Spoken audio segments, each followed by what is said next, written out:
तो कंडीशन लगाई कि कहो नानक बिन आपा चीने मिटे ना ब्रह्म की खाई। वो आपा चीनने के बगैर ये भ्रम नहीं जाएगा कि मैं कौन हूँ वो कौन है। तो वो आपने बहुत अच्छा बता दिया। बेसिकली ये सेपरेट जो हमारे अंदर एक आइडेंटिटी बनी हुई ना, बहुत जन्मों जन्मों से है। तो जब भी जीव आत्मा जन्म लेती है तो सेपरेट हो जाती है, महसूस करती है, आभास उसको ऐसा होता है कि मैं उससे अलहदा हूँ, और ध्यान के मार्ग से वो आभास एकता में ले जाता है। अब इसी को वेदांत में बोलते हैं चिदाभास। जी, चिदाभास का अर्थ होता है, जैसे आपने कहा कि जैसे शीशे में प्रतिबिंब बनता है जी, जैसे मान लीजिए कि हम एक साड़ी है उसमें शीशे का नग बैठा दें, हम लोग छोटे छोटे शीशे गोले गोले बैठा दें, अगर उसको हम बिछा देंगे तो आकाश का प्रतिबिंब हर शीशे में पड़ेगा। पड़ेगा पड़ेगा। तो ऐसे ही जो हम लोग चेतन कह रहे हैं कि जो सर्वत्र है, तो ये शीशा हो गया अंतःकरण हम लोगों का अलग अलग। बिल्कुल सही बात है। और आकाशवत वह चेतन परमात्मा मतलब सर्वत्र है, तो वहीं वहीं उसका आभास हो रहा है जहाँ अंतःकरण है। यहाँ घट का अंदर, घट का अर्थ भी दो होता है, एक घट माने शरीर होता है, एक घट माने अंतःकरण भी होता है। ठीक है।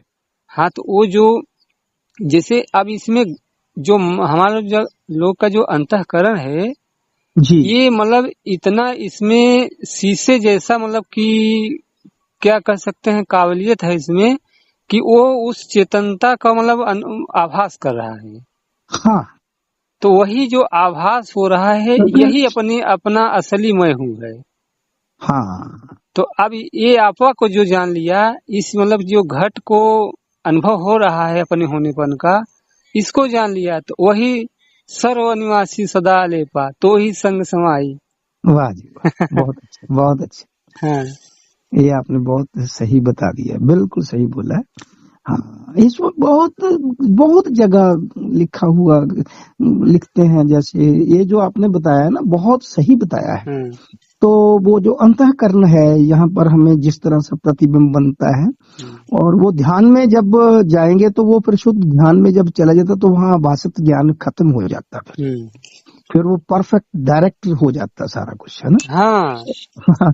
और मेरा एक मित्र है, तो हम एक बार उनके जिम में खड़े थे, एक्सरसाइज करने गया, तो यही बात चल रही थी अध्यात्म की। तो मैंने कहा हीरा सिंह, वो भी बॉडी बिल्डर बहुत अच्छे हैं, तो मैंने कहा हीरा, ये तुम्हारे सारे जिम में इतने शीशे लगाए हुए हैं, देखो हम कितने शीशों में कितने लोग हमारे ही कितने प्रतिबिंब बन गए हैं। सही मतलब एक हम अध्यात्म की बात कर रहे थे कि कैसे आदमी का प्रलोभन कैसे होता है, उसको प्रतिबिंब कैसे अपनी तरफ खींच के ले जाते हैं, कैसे संसार चलता है।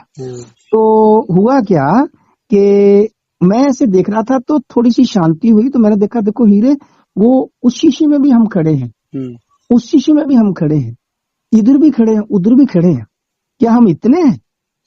तो कहते नहीं भाजी, हम तो केवल यहाँ है।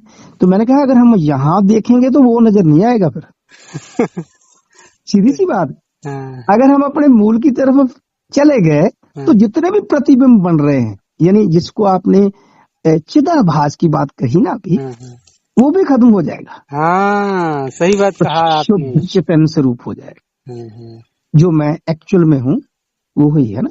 इंग्लिश में भी इनको बोला है, जो इंग्लिश फिलोसोफर हुए हैं उन्होंने यही कहा है कि self realization is essential before God realization, कि अपने आप को जानना सबसे जरूरी है परमात्मा को जानने से पहले भी, क्योंकि सेल्फ रियलाइजेशन ही गॉड रियलाइजेशन है।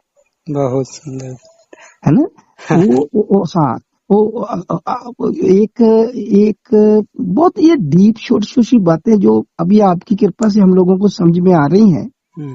हमने अभी जाना कुछ नहीं, केवल ये उनका गुरुओं का ज्ञान थोड़ा समझ में आ रहा है। ठीक है।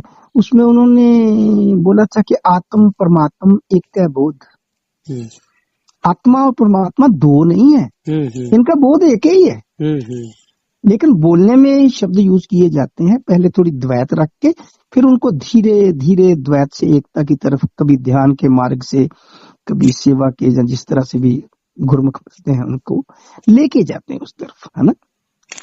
तो आपका बहुत बहुत आपने जो अभी दिया था उदाहरण, हाँ जी, कि उनके कपड़े में शीशे लगे थे, तो आप उनके मतलब कपड़े में आप कई चेहरा दिखाई दे रहा था।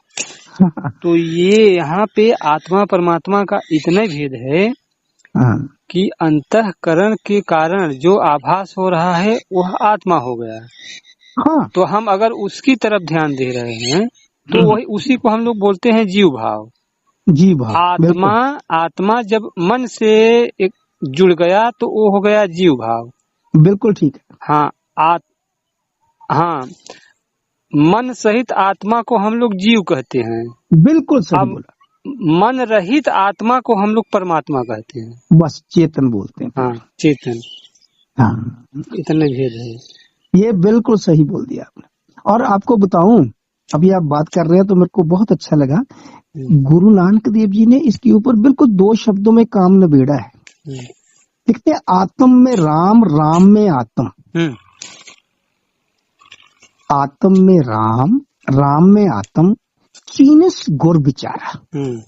जिन्होंने भी गुरु की विचार को जान लिया या गुरु की विचार के मुताबिक जान के चले हैं, उनको पता चलता है कि आत्मा में राम है, राम में आत्मा है। वो परमात्मा और आत्मा 2 नहीं, एक है, लेकिन गुरु के बगैर उसकी भिनक नहीं पता चल सकती। ये बात कही। सही बात। बहुत अच्छा लगा जी आपसे। तो अरे हमको भी अच्छा लगा, हमको तो भी आनंद आया।